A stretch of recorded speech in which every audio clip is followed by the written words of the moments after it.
أعوذ بالله من الشيطان الرجيم. بسم الله الرحمن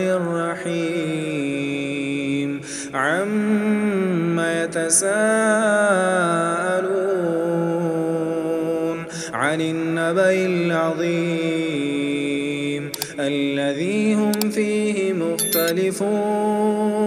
كلا سيعلمون ثم كلا سيعلمون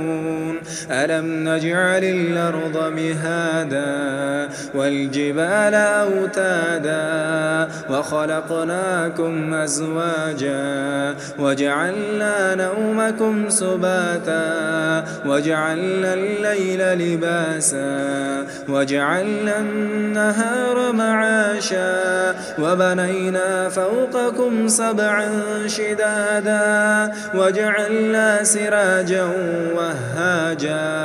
وأنزلنا من المعصرات ماء ثجاجا لنخرج به حبا ونباتا وجنات ألفافا إن يوم الفصل كان ميقاتا يوم ينفخ في الصور فتأتون أفواجا وفتحت السماء فكانت أبوابا وسيرت الجبال فكانت سرابا إن جهنم كانت مرصادا للطاغين مآبا لابثين فيها أحقابا لا يذوقون فيها بردا ولا شرابا إلا حميما وغساقا جزاء وفاقا إنهم كانوا لا يرجون حسابا وكذبوا بآياتنا كذابا وكل شيء أحصيناه كتابا فذوقوا فلن نزيدكم إلا عذابا إن للمتقين مفازا حدائق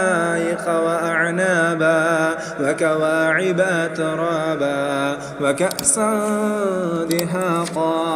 لا يسمعون فيها لغوا ولا كذابا جزاء من ربك عطاء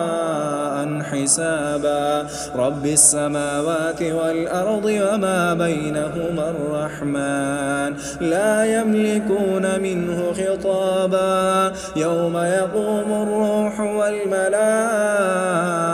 صفا لا يتكلمون إلا من أذن له الرحمن وقال صوابا ذلك اليوم الحق فمن شاء اتخذ إلى ربه مآبا إنا أنذرناكم عذابا قريبا يوم ينظر المرء ما قدمت يداه ويقول الكافر يا ليتني كنت ترابا.